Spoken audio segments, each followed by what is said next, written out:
Hi guys, I was just sitting out here on the deck. It's early February here, but we have a day that's in the 50s, so I'm just sitting out enjoying a little bit of sunshine. And I've been working in the basement. I'm finishing my basement and doing it slowly, so it gives me things to do. So I'm in my work clothes. As you can see, paint and stuff slopped on me. That's from the past.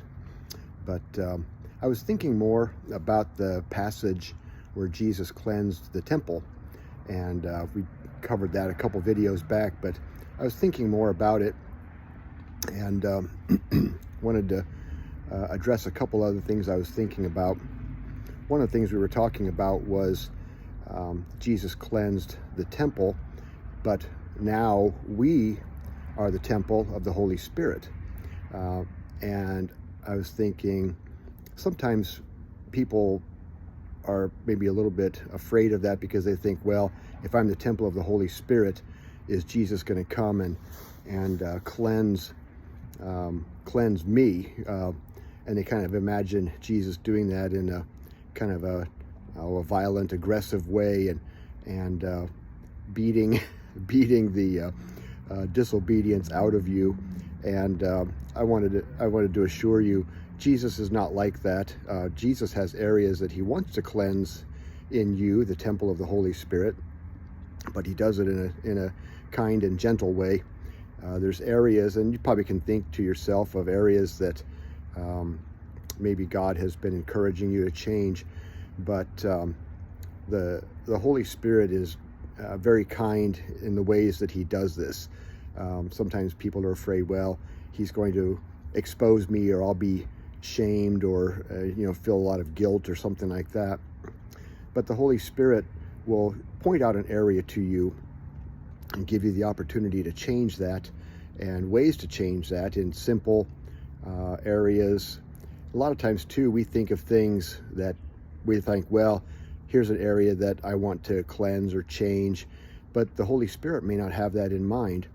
Sometimes people think, well, I need to quit smoking, or I need to quit drinking so much, or something like that. Things that we can imagine are areas that should be changed, but the Holy Spirit may not be interested in that at all right now.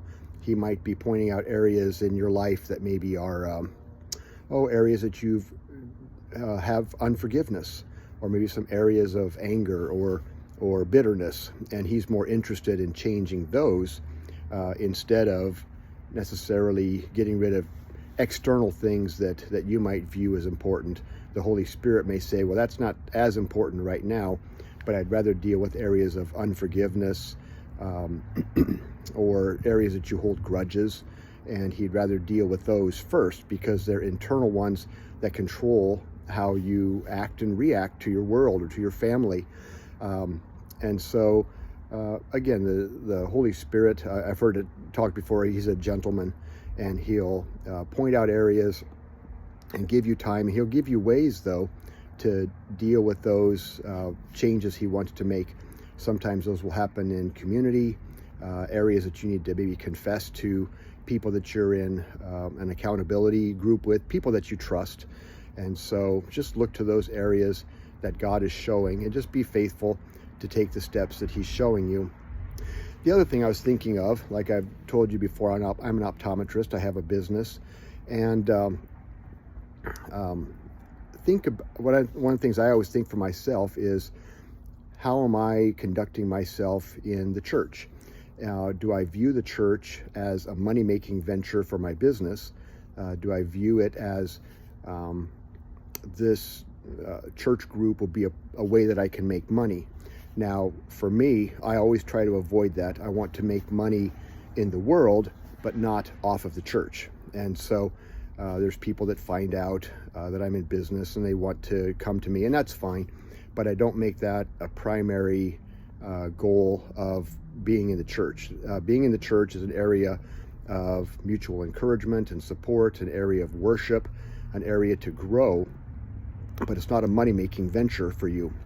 And so always be careful there, because if you view the church as a money-making venture, then you might be kind of falling into that area that Jesus was cleansing the temple, because we don't want to view the church as, here's where I can make money. View this as a place for worship and growth, and let God bring you growth in other areas. So those were just a couple of points I was thinking about as I thought more about the Jesus cleansing the temple and how it might apply to our lives in everyday living. So thanks for watching, and I appreciate just a couple of extra minutes to share some other thoughts I'd had on that. As always, if this is valuable to you, feel free to hit the subscribe button so you can receive other things that I have as updates. So thanks for the time. Bye.